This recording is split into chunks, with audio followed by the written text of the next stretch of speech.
कानी बहू। किशोरी लाल जी के बेटे राघव की शादी की बात जगह जगह चल रही थी, लेकिन किशोरी लाल जी को कोई लड़की पसंद ही नहीं आती थी। और उसकी एक ही वजह थी, किशोरी लाल जी का लालची होना। उनको लड़की वालों से मोटा दहेज चाहिए था और इसी चक्कर में एक दिन वो एक बहुत पैसे वाले के घर अपने बेटे का रिश्ता लेकर पहुंचे। उस आदमी का नाम था ओम प्रकाश। देखिए किशोरी लाल जी, मेरी एक ही बेटी है और मेरी सारी संपत्ति जायदाद सब कुछ मेरी बेटी नैना का ही है। पापा, नाम से लगता है बहुत खूबसूरत होगी। कितना अच्छा नाम है ना, नैना। ओ, वैसे बात तो सही है आपकी। अब इतना पैसा है, जमीन जायदाद है, इकलौती बेटी, आप भी क्या करेंगे? सब कुछ उसे ही देंगे ना। बिल्कुल ठीक पहचाना आपने। बस बेटी की शादी और सारी जायदाद उसके नाम।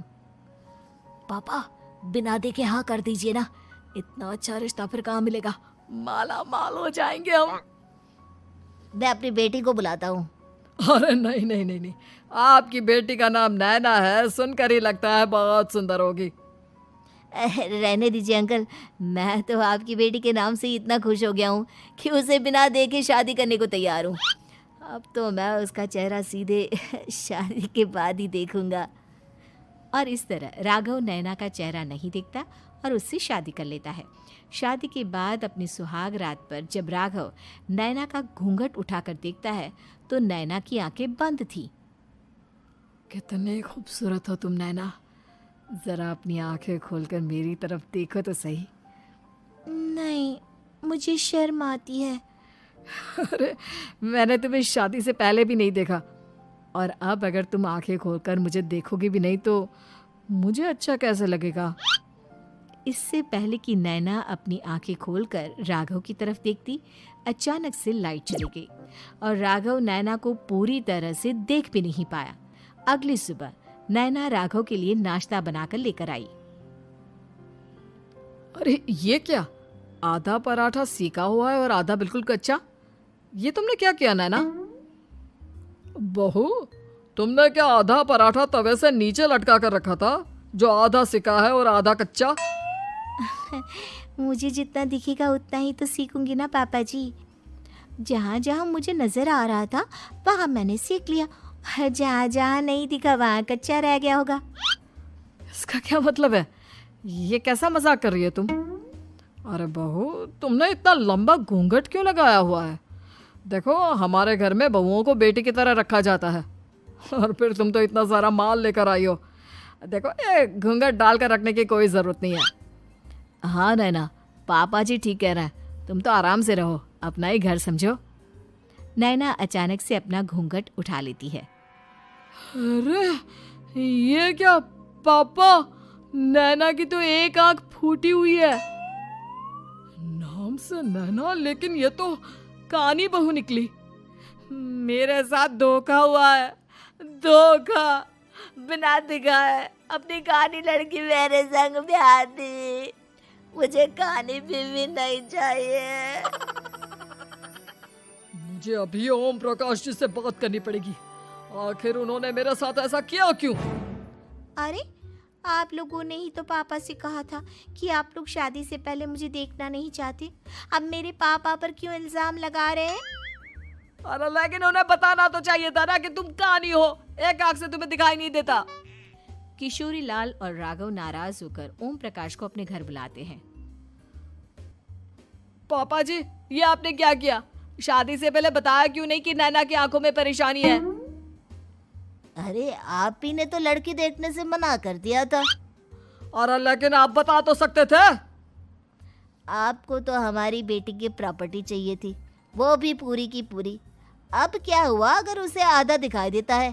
प्रॉपर्टी तो आपको पूरी मिल गई ना। अरे ये क्या बात हुई? मेरी शादी प्रॉपर्टी से नहीं, आपकी बेटी से हुई है। अब ये तो पहले सोचना चाहिए था, तब तो मेरी प्रॉपर्टी देखकर तुम्हारी जुबान लप लपा रही थी। लेकिन मैं कानी लड़की को अपनी बीवी बनाकर नहीं रख सकता। पापा, कुछ करिए ना आप। हाँ, करता हूँ। देखिए ओम प्रकाश जी, आप हमारे साथ ऐसा नहीं कर सकते। और तुम देखो, अगर तुमने मेरी बेटी से शादी तोड़ी ना, तो जो भी प्रॉपर्टी मैंने तुम्हें दी है वो तो पूरी की पूरी वापस ले ही लूँगा, और आधी प्रॉपर्टी तुम्हारी भी लूँगा। अरे मेरी आधी प्रॉपर्टी भला क्यों लेंगे आप? इसलिए क्योंकि मेरी बेटी को आधा नजर आता है और उसकी नज़र अभी तक तुम्हारी आधी जायदाद पर ही पड़ी है। अब तुम उसे घर से निकालोगे तो कुछ तो लेकर जाएगी ना। और अगर हम आपकी बेटी को अपने घर की बहू बनाकर रखे तो? तो तुम्हारी पूरी प्रॉपर्टी तुम्हारी ही रहेगी, और जो मैंने तुम्हें दिया है ना, उसमें से बस मैं आधा लेकर जाऊंगा। अरे लेकिन अब आप अपनी दी हुई प्रॉपर्टी में से आधी वापस क्यों लेकर जाएंगे? अगर मैं आपकी बेटी को अपनी पत्नी बनाकर रखने को तैयार हूं तो? इसलिए ताकि भविष्य में अगर तुम मेरी बेटी को धोखा दो तो उसके पास कुछ तो रहे जो पति का हो। वैसे मेरे पास तो बहुत कुछ है, लेकिन अपने पति की कोई निशानी तो उसके पास होनी चाहिए ना। अब अगर तुमने मेरी बेटी को कहानी कहा तो तुम्हें प्रॉपर्टी भी कहानी ही मिलेगी, पूरी नहीं। जमाए राजा। किशोरी लाल और राघव समझ चुके थे कि वो बुरी तरह फंस चुके हैं और अब उनके पास वहां से निकलने का कोई चारा नहीं है।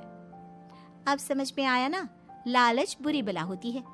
एक तो तुम्हें प्रॉपर्टी मिली, ऊपर से बीवी मिली, उसमें तुम्हें नखरे भी दिखाने हैं। आए बड़े, चुपचाप बैठो दोनों। कुछ दिनों के बाद नैना राघव की कार लेकर बाजार घूमने निकलती है और जब कार लेकर वापस आती है, ये क्या? एक तरफ से मेरी गाड़ी पूरी खराब हो चुकी है। लगता है तुमने मेरी गाड़ी को किसी दूसरी गाड़ी के साथ एक्सीडेंट किया है। अरे अरे कितना बड़ा नुकसान कर दिया तुमने बहू। वो क्या है ना पापा जी, मुझे एक आंख से दिखाई नहीं दे रहा था, सामने से गाड़ी आ रही थी। मुझे तो सिर्फ आधा ही दिखाई दिया और वो गाड़ी मेरी कार से रगड़ते हुए निकल गई। अब मैं क्या करूं बताओ? आप इसे ठीक कराने के पैसे कौन देगा? तुम्हारे पापा। तुमने मुझसे इस तरह से बात की? अभी रुको। नैना राघव की शिकायत ओम प्रकाश को कर देती है। देखो राघव, अब जो मेरी आधी प्रॉपर्टी तुम्हारे पास थी ना, उसमें से आधी और मैं लेकर जाऊंगा, क्योंकि तुमने मेरी बेटी को डांटा। अरे नहीं नहीं पापा जी, गलती हो गई, माफ कर दो। गलती की तो कोई गुंजाइश ही नहीं। अगली बार मेरी बेटी को डांटा तो बची हुई आधी में से आधी और ले जाऊंगा। लालच के चक्कर में हम दोनों ने बहुत बड़ी गलती कर दी बेटा। एक तो तुम्हें कानी बहू मिली और ऊपर से जो माल मिला वो भी काना। इस तरह राघव की हर एक गलती पर ओम प्रकाश उसकी प्रॉपर्टी का आधा आधा हिस्सा लेकर अपना सारा माल वापस ले गया और राघव को कानी बीवी से काम चलाना पड़ा। भाई लालच वाकई में बुरी बला है।